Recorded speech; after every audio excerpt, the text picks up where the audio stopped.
This is a special Sunday. We are honoring two of our graduating high school seniors. And because of that, I've invited them to use this pulpit this morning to share a little bit about what St. Paul's by the Sea means to them. And so with that, I'd like to invite Madison to come first.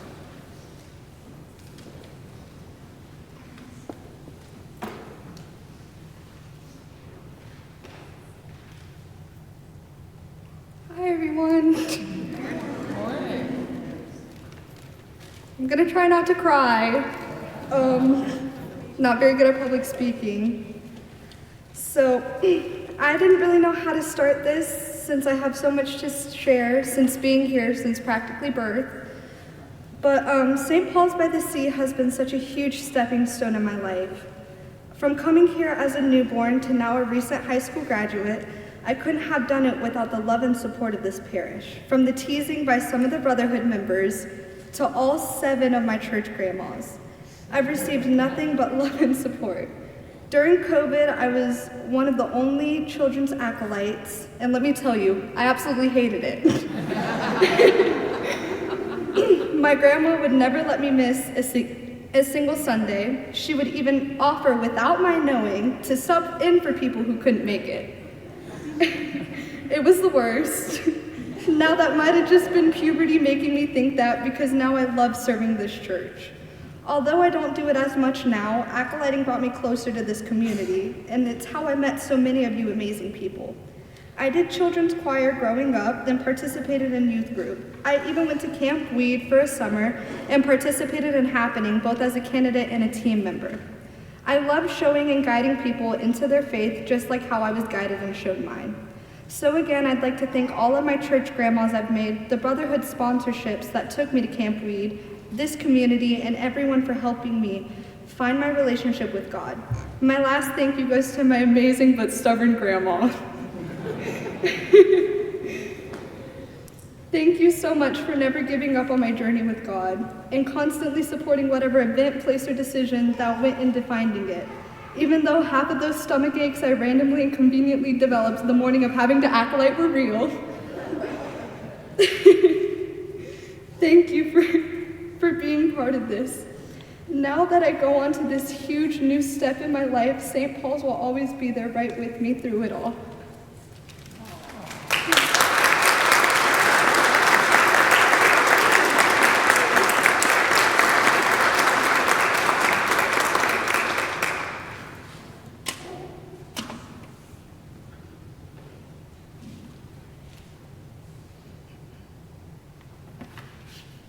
Good morning. Many years ago, I began my walk with faith in these very walls. While I got baptized as a baby in Christ Church in Ponte Vedra, St. Paul's by the Sea was the church I called home. As far back as I can remember, I recall attending events like Oktoberfest and Incredible Edibles. Those were the 2 events that I always looked forward to the most, as it was a chance to see my friends outside the actual church part. Once I was old enough, I joined the children's choir. We would meet after school once a week for practice for the following Sunday. I strengthened a few friendships while I started to make many more. Many kids in the choir were older than me and served as role models for what a good Christian kid should be. If I did not have that group of friends, I highly doubt that I would have found as much joy in coming to church every Sunday. The next step in my youth aspect was becoming an acolyte. Serving as an acolyte was something that I wanted to do ever since I saw my siblings do it for the first time. For some reason, getting to wear a robe during church seemed like the coolest thing possible at the time. Now, while robes are cool, something definitely cool about being an acolyte was being able to serve the church, like during the service. I'll never forget my first time serving as an acolyte when I was training before the service and I became overcome with my nerves. I was so nervous that I would make a mistake. Something that helped was when someone mentioned that even if I do make a mistake, the people are not going to notice or they're not going to care enough to remember it. This put it into perspective for me. If people were worried about me making a mistake, they were at church for the wrong reason. I loved being an acolyte as it gave me a duty to help the church service, and it brought me to church on many days that I would not have come without it. So I'd like to thank everyone involved with the Acolyte program. After Acolyte was joining the youth group. This was by far the thing I looked forward to the most. When I started attending youth group, it was a fun and refreshing way to spend time with my peers.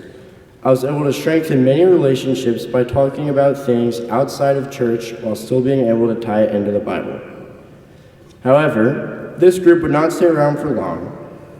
Once the youth leader at the time, Brooks, left for a different job, there was a rocky and uncertain future for the youth group. We had Josh for a bit, and then Father John came after that. However, neither of the two stayed very long. This put me in a tough situation around one of the hardest parts of my life.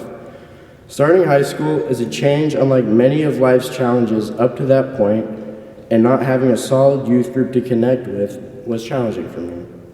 Luckily for me, in April of my freshman year, I was introduced to Happening. Instantly, I knew that I had found my place.